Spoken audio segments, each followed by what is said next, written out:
On December 5th, 2020, at approximately 6:30 p.m., Second Lieutenant Karen Nazario was pulled over by Daniel Crocker in Windsor, Virginia for a missing license plate. Joe Gutierrez arrived on scene shortly thereafter, and somehow the next 6 minutes have resulted in a $1 million lawsuit in compensatory damages with the claim that these two officers, Joe Gutierrez and Daniel Crocker, violated Karen Nazario's First and Fourth Amendment rights. Those rights, of course, being freedom of speech and freedom from unreasonable search and seizure. The lawsuit also claims excessive force, which is self-explanatory, common law assault, which can be defined as the intentional act by one person that creates an apprehension in another of an imminent, harmful, or offensive contact. Battery, an intentional, unpermitted act causing harmful or offensive contact with the person of another, and false imprisonment, illegal confinement of one individual against his or her will by another individual in such a manner as to violate the confined individual's right to be free from restraint of movement. Let me walk you through an evening of poor decisions made by these three parties that contributed to the current day situation at hand, which is a doozy.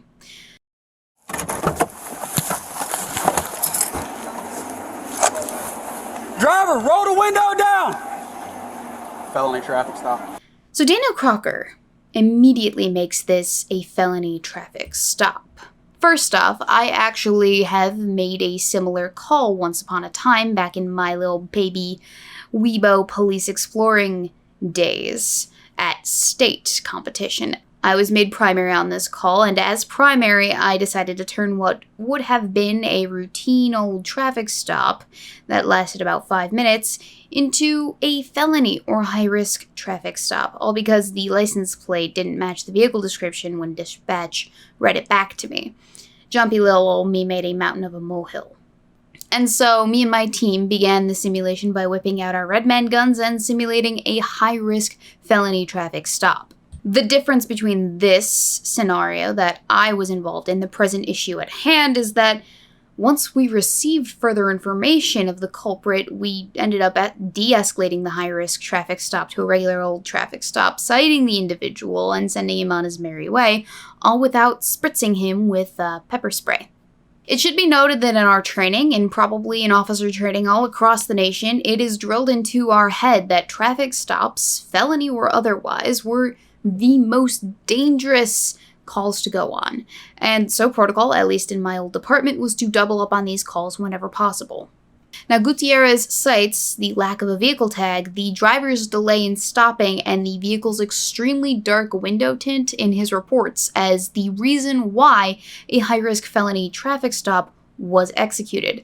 Now, having the benefit of hindsight, I don't know if I would have turned this into a felony traffic stop, but that is up to the primary officer's discretion.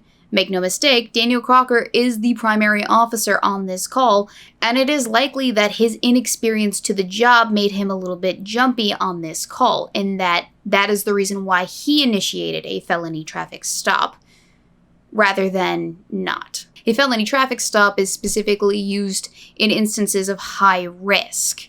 Once the risk has been determined to be non-existent, you can downgrade. Now, it's not ideal to execute a felony traffic stop and then later find out that you were wrong in doing so and undo it, but it can be done. It's embarrassing, yes, but it is not unheard of. Quite simply, you are uncuffing a suspect and letting them go with the warning, the ticket, whatever it is that they got. Put your hands out the window! Put your hands out the window! Turn the vehicle off, put your hands out the window! I can't tell. So we continue on with the video, and the view shows us that we cannot see the license plate clear as day in the rear bracket mount. At all, in fact, it's not there.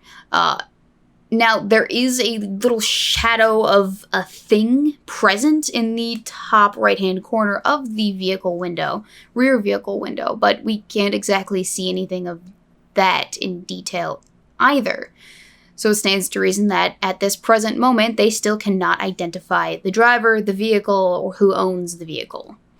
Despite being in a well-lit gas station. We have footage, which is secondary to actually being on scene. I don't know how clear the actual physical view was compared to this, but I'm just going off what I have.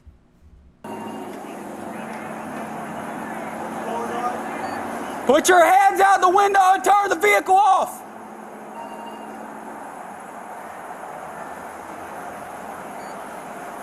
Put your hands out the window. He's not complying, Joe. Come around your side. So Joe Gutierrez shows up to the scene and acts like an absolute rookie, taking up a position on the driver's side of the car rather than maintaining a vantage on the passenger side of the vehicle. Let me explain why this is wrong. You haven't really confirmed how many people are in the car as of yet. If this were a legit traffic stop and say there were in fact other players in the car laying in wait to spray bullets at you in your primary, you just left half of the view of the car open to any Tom, Dick, or Harry to bum rush you, escape, or do something else shifty. Come on. Let me see your hands. How many occupants are in the vehicle? What's going on? How many occupants are in your vehicle? It's only myself. Why are your weapons drawn? What's going on? Open the door slowly and step out. Now, Officer Daniel Crocker issues a direct command here, a perfectly reasonable command to the suspect in such circumstances, and not his first command, mind you. We've already established that the lieutenant has been hesitant in his compliance with direct commands from law enforcement, and this is not a behavior that necessarily breeds the best of favor with the most patient of officers on the best of days. Open the door! I'm not getting out the vehicle. What's going on? And this moment right here is where, in an alternate universe, Lieutenant Karen Nazario made the smart decision to comply, de-escalated the situation, and went home that night to sleep in his bed without any hassle or pepper spray in his eyes. But of course, that's not what happened, as you'll see. Now begins the rapid succession of big brain decisions made by individuals with not an ounce of common sense between the three of them. Get out of the car! Open the door slowly and get out! What's going on? Get out of the car, now! Joe Gutierrez steps in to manhandle the reins from his co-worker Daniel Crocker, and we get a case of essentially what is too many chefs in the kitchen. Personally, I think that this is a very big mistake. The second officer's job as second officer is not to be the primary officer's hype man in these situations. They're to lend the officers further street cred. You know, essentially go whoop, whoop, whoop, whoop. No. He is there to be a second set of eyes in case shit goes sideways. If you get too many people barking orders and commands, things get muddled and the suspect suddenly can't hear. I don't know about you guys, but even though I have 2 ears, that does not mean that I can listen to 2 different things at the same time and expect to gain or gauge the exact same results as if I was listening to just one thing at a time. Open the door and get out of the car! Hold. Now, there's something that boggles my mind that both officers do as the lieutenant is being his most uncooperative self. That is, they start walking towards the vehicle. They establish that they feel unsafe enough to pull guns, and they have an uncooperative suspect, despite the fact that Nazario has stated that there are no other individuals in the vehicle. They haven't actually confirmed that there are no other subjects in the vehicle. This becomes a problem because they don't have anyone else covering the passenger side view of this vehicle, so therefore, they're kind of blind. Yet, they proceed to throw caution to the wind and edge up on the side of the door. Guys, you do understand that you get paid, regardless of if you sit in your car on patrol all night or if you go on calls, plus OT. Why y'all don't just park your happy asses behind the safety of your very much more bullet-resilient cruisers and wait for this boy to impatiently get himself out of his Tahoe is a mystery to me. But you do you, boo-boo. Keep your hands outside the window! Keep your hands outside the window! My hands are right here. What's going on? Get out of the car now! Again, the lack of visible license plate and dark tinted windows make it impossible to view the cardboard cutout of the lieutenant's license plate wedged in his rear window, I feel compelled to point out. In Crocker's report, he does acknowledge, however, that he did see the license plate later in the altercation. At what point? I have no idea. That might have been earlier, that might have been later. It doesn't really matter, though, because we still have a few unexplained and unresolved issues. One, the driver didn't stop for 1 minute and 40 seconds after the lights and sirens went off initially. That reads as suspicious. Second, the window tint. In some states, this can be a crime to have your windows tinted too dark. I'm not saying it's a law that makes sense, but it is something that you can get pulled over for. And 3, the non-cooperative nature of the suspect after he was pulled over breeds some discontent with the officers, makes it seem all that more suspicious. So regardless of if all of a sudden, yes, he does have the license plate in his window, and they wouldn't have pulled him over if they had seen it, the new information presented to them, along with the old, means that this is still a suspicious situation. From the officer's perspective, they don't know who's driving, what he's carrying, what he might do, the mental state he's in, who else is in the vehicle, or what they may do, and why he took 1 minute and 40 seconds to pull off to the side of the road. They don't know that. They can speculate, sure, but remember what they say about assuming. It makes an ass of you and me. They are operating on zero information, and their first priority is safety first. Sort the mess out later. A non-compliant subject is an unknown entity, where all you can be certain of is that they harbor no respect for your command. Now, I will say that the moment that they had seen the license plate, it would have probably been helpful to run it, but I don't know if that's necessarily the best idea given the current situation, since it's already escalated. If it would make sense in the moment to de-escalate it, to do a reading, or to secure the subject, identify him, read the license plate to dispatch, get the results back and the identifying information, and then send him on his merry way. My thinking is to maintain the course, but not necessarily in the way that they're going about doing it, if that makes sense. Get out of the car! What's going on? Get out of the car now! Get out of the car now! I'm serving this country and this is how I'm treated? Lieutenant. Okay, so personally, I am of the opinion that it is tacky to pull the I served and so thus card on the best of occasions, but definitely not a bright card to pull out if the intent were to de-escalate the present situation. I must ask, was the expectation for the officers to just go, "Oh, sorry, sir, we didn't see the combat uniform, be on your merry way, no harm, no foul"? No, they had a job to do. Being in the service doesn't exempt you from having to still exist in our union with the laws that are a part of that union. On the other side of this issue, Yo, what? Guess what? I'm a veteran too. I don't obey. Get out of the car! Gutierrez makes this not so necessary and certainly not helpful comment. This was not the time to have a military, my service PP is bigger than your service PP contest. Mostly what this does is give us the idea of just how frustrated Gutierrez is getting. Because after this, he just keeps making these cracks, these unhelpful one-liners instead of maintaining composure like, say, I don't know, an officer of the law. What's going on? Get out of the car now! What's going on? What's going on? You're fixing to ride the lightning, son. Like, here, for instance, ride the lightning. Get it? Because they have tasers trained on him now. This isn't some sort of 90s action flick. And to add to that, you've just wrestled all ownership of the scene away from your primary like a grabby little toddler who wants to be at the center of all of the attention.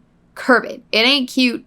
This is why you're in hot water, son. Now, the lawsuit states that this statement, the ride the lightning statement, is an allusion to the electric chair. In fact, it is not. It's more likely that this is an allusion to getting tased because, well, you can actually hear Gutierrez pull the Velcro on his taser and holster his gun as he is saying this. But, you know, I guess to each his own. Anyway. I'm sorry, what? Get out of the car now! What's going on? Get out of the car now! Get out of the car! Sir, just get out of the car. Work with us and we'll talk to you. Crocker, bless his heart, is trying to wrestle control back from Gutierrez and maintain composure in an impossible situation, essentially. Get out the car. You received an order. Obey it. Gutierrez, why are we holding the taser like some half-cocked gangster? I'm honestly afraid to get out. Can I? Yeah, you should be. Get out. Yeah. Gutierrez, that's not the big pee-pee talk that you wish it could be, son. Gutierrez is not helping his case. He is not even trying. What possesses an officer to say that on multiple cameras in the current climate with witnesses? Just, I don't understand. It's embarrassing, honestly. What's going on? What did I do? Get out now. I have not committed any crimes. You're being stopped for a traffic violation. You're not cooperating at this point right now. You're under arrest for a traffic. You're being detained. Okay, you're being detained for obstruction of justice. Are you okay, Gutierrez? Dude, you sound like you're the one actually being arrested. In the speed of his speech, in the tone of his voice, in the stuttering of his words, by all indicators, he is nervous as hell, or he is pissed to high heavens, because this is not the calm and collect, controlled demeanor of an officer of the law. I'm sorry, it's not. You're being detained for a obstruction of justice. Traffic violation. I do not have to get out the vehicle. You haven't even told me why I'm being stopped. The lieutenant tells the officer what protocol for his job is in such cases as a felony traffic stop, and then Gutierrez decides to take his big ol' pee-pee and just swing it as a result. Really? Get your hands. Get out of the car now. Get out of the car. Get your hands off me, please. Get your hands off me. You know what? Get your hands off me. Get your hands off me. Back up there. I didn't do anything. Don't do that. Sir, get out of the car now. Don't do that. Hey, sir, get out of the car now. Don't do. I'm trying to talk to you. Okay. I'm trying to talk. Get out. Just get out of my Relax. car. Can you please relax? Can you please relax? Get out of the car right now. This is not how you treat a vet. I'm actively serving this country, and this is how you're gonna treat me. And here we have the lieutenant playing the vet card again. Lieutenant. Serving does not exempt you specifically from following police orders during a traffic stop, felony or otherwise. I can't believe that I have to actually say this out loud. Regardless of if you think they have no right to pull you over or initiate a high-risk traffic stop, it does not exempt you just because you were in the service. Sorry. And then Gutierrez pepper sprays the lieutenant. Hold on. Not once. Watch it. Not twice. Not 3 times. Air 4 OCs deployed. Once would have been enough. 4 times is excessive. And there we have Gutierrez on excessive force. Get out of the car! Get out of the car now! That's fucked up. That's fucked up. Get out of the car now! Sir, just get out the car! I'm trying to breathe. Get out of the car now! That's fucked up. That's really fucked up. Get out of the car and get on the ground now! Get it. And that one would be a ding for common law assault. And here I will be speeding this up, otherwise we will be here all fucking day. But you can watch the full uninterrupted version of this in a link down below in the description. We need to get through all 30 minutes of this video in a reasonable amount of time, and I can't do that if we are going second by second, you know? You made this way more difficult than it had to be if you just complied. I feel compelled to mention that while the officer is technically right, Gutierrez himself did not do himself or his primary any favors. You had the opportunity to handle this situation better in so many ways, but you didn't take that initiative. And we're not even finished with the video yet. Get on the ground or you're getting sprayed again. Get on the ground. And another ding for common law assault. Please talk to me about what's Get on the ground. Get on the ground now. And then here we have Gutierrez kneeing the lieutenant in the leg, trying to get him onto the ground, which frankly, I'm not sure why that's necessary. They already botched the part of the felony where that would take place, where they would cuff him while he's on the ground. Typically, that would take place while they're nestled safely behind their cruisers, waiting for the suspect to comply. But no, he's already out of the vehicle, he's already pepper sprayed, they've already compromised their position in favor of getting it in his face. They could have just put him against the side of the SUV and cuffed him there, and then performed the pat down. But they didn't. I mean, there are 2 of them. 2 versus 1 person who is blind and incapacitated. Actually, I'm pretty sure that the way that they're executing this cuff ring is much more rife with potential for the lieutenant to grab at their firearms and fight them both off despite his incapacitation, more so than putting him against the car. All right. Halo 3. One in custody. This is fucked up. Can you Especially with the way that Gutierrez is struggling here, I think that it would be a lot harder for him to finish getting the man to the ground and then get up if he were to be overpowered by Nazario. But that's just my opinion. So after all is said and done, they have the lieutenant cuffed, and now begins the de-escalation and interview process.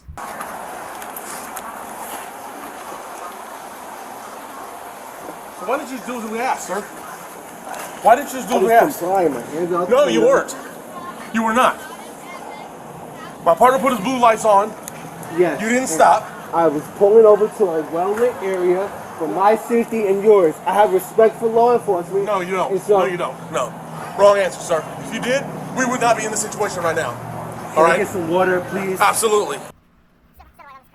Crocker opens up the SUV window for the dog, and Gutierrez and the lieutenant are still having their big pee-pee contest over who was more right in the situation, or why it was that they did the thing that they did. But Crocker goes to get the lieutenant some water for his eyes, like the good boy he is, leaving the lieutenant with Gutierrez. In all honesty, this is not the brightest move, I think. We've already established that these two are not in a good place, and Crocker seems to be duly more sympathetic with the lieutenant and in a better headspace than Gutierrez is, who probably shouldn't have taken a beat to calm and compose himself, and let the, remember, primary handle the interview. But no, he leaves Gutierrez and the lieutenant to hash out the age-old issue of, why didn't you stop initially? 'Cause it was dark! Alright, sir. Areas are dark. I have a cup of water for you. Please pour it on my face. It's gonna make it worse. You know that, right? Alright, so if it's gonna make it worse, don't do it then. Yeah. So the lieutenant wants the water on his face. Crocker mercifully spares him from that terrible decision. We continue to fast forward through shenanigans that you can just watch on your own time. I told him that, and that's why I don't understand why I'm still in Sir, how do you say your last name? Nazario. Okay, Mr. Nazario. I know this doesn't make a lot of sense to you, but the more that you blink, it's going to cause your eyes to tear, and it's going to get that burning out, okay? So blink for me. You understand what you're saying? The more that you blink your eyes, it's going to cause tearing. Make your eyes tear up. Your natural tears have I need to blow saline. my nose. Can I please blow my nose? Can blow that in here. Then we get some good boy pats for Crocker, who is a rookie. Stay here as long as you need us. So about how long does this take to wear off? You just come out of rookie school. How long does pepper spray activate? It'll take about 20 minutes, man. 20, 30 minutes. It's just The more, I'm telling you, I know it doesn't make sense, but the more you blink, the better it's going to be. I didn't believe the guys when they told me either, okay? But the more you blink, the better it's going to get. R.I.P. in peace, man, to your career, which didn't even have the chance to really take off. They go through this stuff making in me their very training. anxious. Can you please take the cuffs off No. me, please? I need to relax. Okay. If you Okay, hadn't so fought us, then yeah. So the handcuffs are then adjusted. They grab his ID so they can check him out for warrants and for anything else that might be on the docket. They have this discussion about why they feel the need to pepper spray him. They interview him about his comings and goings. They check his vehicle for weapons, etc., etc. We have your orders here.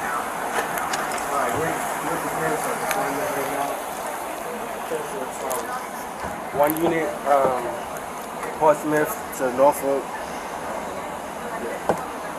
They haven't told you where your next deployment is? We're going to, we're being split up. I don't know if I'm going to be in Kuwait or Afghanistan. But I'm at the... Going to Sandbox. I gotta ask though, why are the paramedics the ones conducting the interview here? So Crocker checks on the dog to make sure he's alright, and they bring the lieutenant over to see. The interview continues.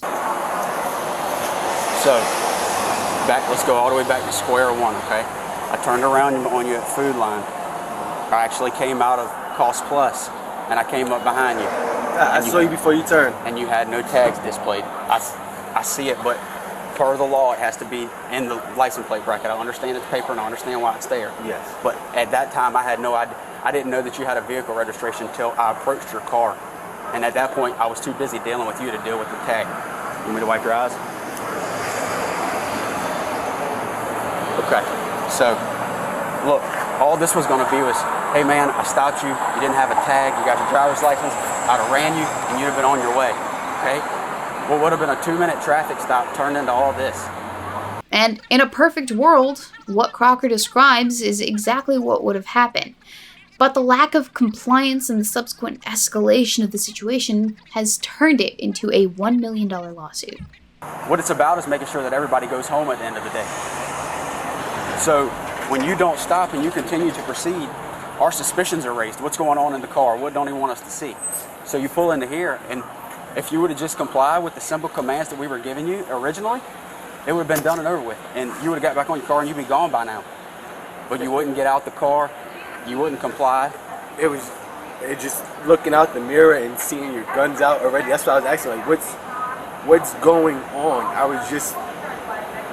And not to mention you have... just confused. I know you weren't reaching, but not to mention you had a gun at your right leg. You get our perspective, though, on the safety issue for us as well? You get that? Yeah, I do. I do, and that's why I put my hands out and I was just asking, what? And when you put your hands out, they were like this outside the window. How do we know nothing's in your hands? And I was telling you, stick your hands out, stick your hands out, stick your hands out. Then I was having you step out. You wouldn't do any of it. You following what I'm saying? Okay? So this can go one or two ways, okay?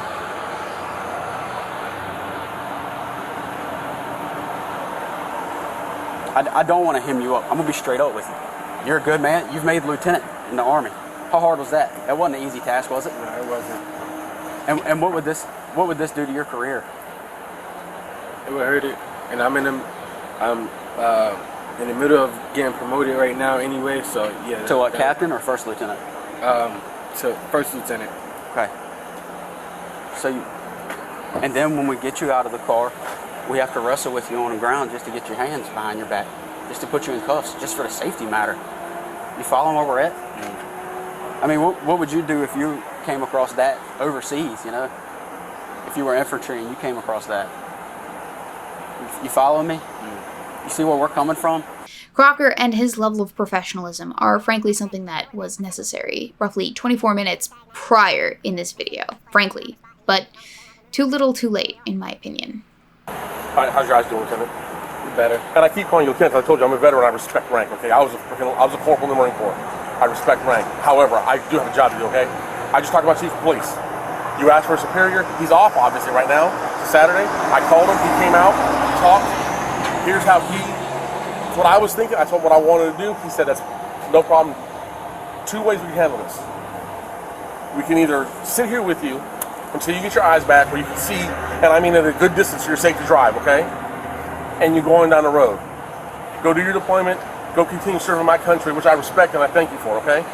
Or we can push the issue, write you tickets for no license plate displayed and for obstructive justice. I don't think we need to go that route because that route makes the Army get involved, and I know how they are. You don't notice it. The Army, he'll vouch for it because he's been in and he's got friends that are legal officers. I know. The military is the only place where... okay.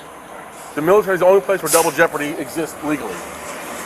Because whenever we do to him, the Army can turn around and jam him for the same thing. I don't want to see that happen.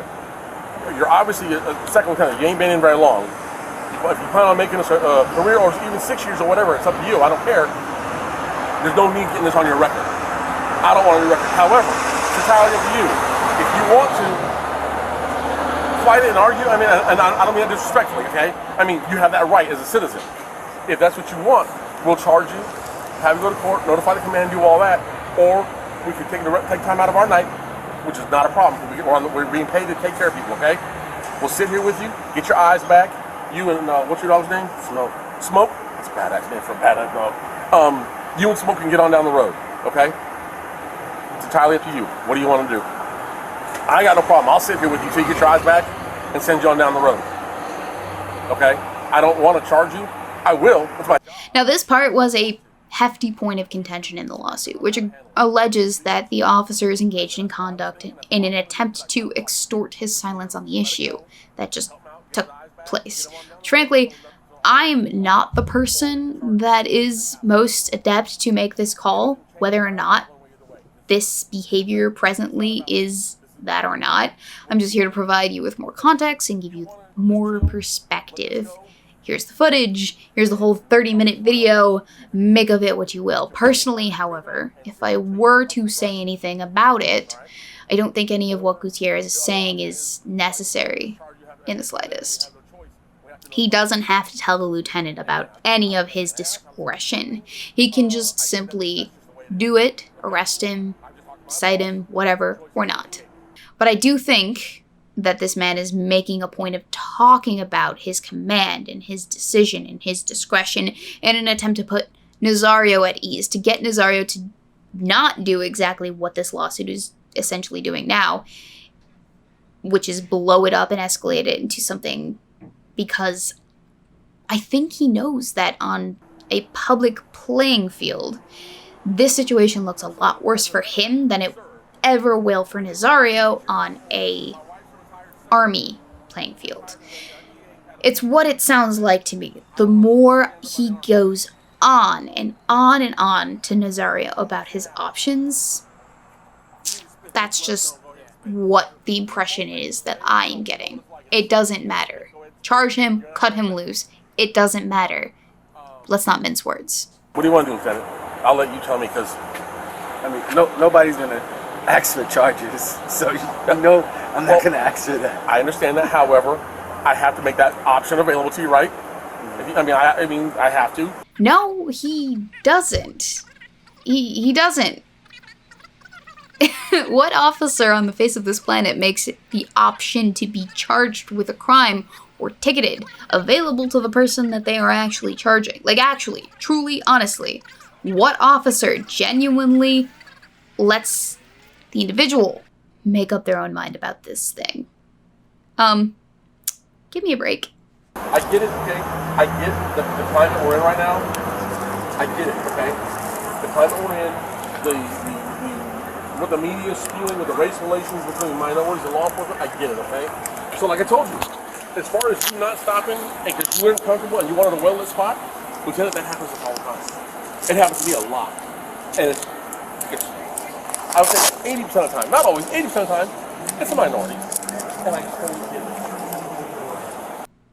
So Gutierrez is in absolute damage control right now, as we all know. But what he's just done is undermine his partner's rationale for pulling a felony stop tonight, which will probably end up screwing them in the lawsuit in the long run. Okay, so now that we've watched the whole 30 minutes together, ladies and gentlemen, prepare yourselves, because I'm about to rip some bitches a new asshole. First, Gutierrez's.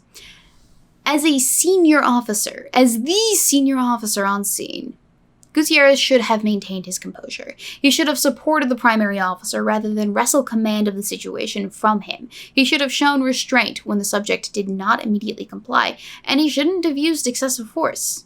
Simple as that. But what he's done is give the lieutenant cause to sue him in the department, because he is a representative of that badge that he wears. He's put his partner, a freshly minted officer, in the line of fire in the public eye, and probably torpedoed that man's whole career. He's further besmirched the badge, and given cop-hating assholes ammunition to hold against him and his brothers and sisters in blue. And that is unacceptable. Up next, we have Nazario. I get that it is scary. The media has made you believe that the color of your skin has put a target on your back, and so simply the color of your skin warrants caution to such a higher degree, so as to not get deaded. But those officers did not know what your race was when they'd pulled you over and pointed a gun at you, as it was dark previously. You were in a tinted SUV, inside a tinted SUV, and they were behind you trying to pull you over. The entire 1 minute and 40 seconds it took for you to get to the well-lit gas station. Don't pretend that you didn't know why they had such a reaction when you finally pulled off the road. It's not a racial thing, and you know it. Furthermore, when you did finally pull off, you deliberately did not comply with directives given to you by members of law enforcement. And I know that you know just how much that grinds anyone's giblets when you've been through basic training. Soldier, You know exactly how this goes. You know exactly what you were trying to do, and you know exactly what you're trying to do now with this lawsuit. You being a service member is not a reason for you to ignore a directive given to you by a law enforcement officer. And you, Crocker, I know that you're probably a baby, fresh out the academy, haven't gotten your footing yet, but grow a fucking spine, my dude. Take ownership of your police work, because now people are calling for your head just because you were there at the same time as Big Pee Gutierrez. Have the courage of your convictions, and don't let the senior brass bully you for them. You're the next generation of cop, and thus, the burden of reform rests squarely on your shoulders. That's what the badge means now, so own that responsibility, or get the fuck out. Next time, make better choices. So, all of that, fine dandy, luscious, and a bottle of rum. But what's arguably worse is that the blatant race baiters are out and milking the situation for all it's worth, because of course they are. We cannot have an incident involving a black person in the US of A without a hot take from the Tariq Nasheed. This officer, Joe Gutierrez, is one of the suspected white supremacists working for Windsor PD, who racially targeted and assaulted an innocent black military man, Lieutenant Nazario. We cannot allow race soldiers to take over law enforcement agencies so they can continue this.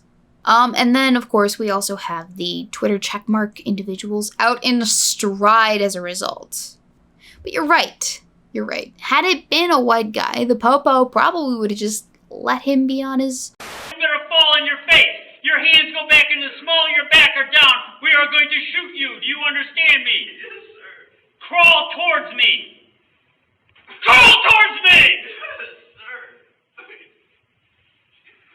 Don't... Oh, wait. Oh no! You weren't supposed to recall the shooting of Daniel Shaver. Oh, that goes against the narrative. That does not support the idea that the Popo are racist. Now, I've already said it, but I will repeat it for those in the cheap seats. Once again, those officers did not know Nazario's race when they pulled him over and pointed guns at him. It was dark. He was in a tinted SUV. They did not see any vehicle registration, so they couldn't even try to ID the driver. They were lit up behind Nazario, trying to pull him over for the entire 1 minute and 40 seconds it took him to get to the well-lit gas station. They had guns trained on him before they ever set eyes on him. It is not a racial thing.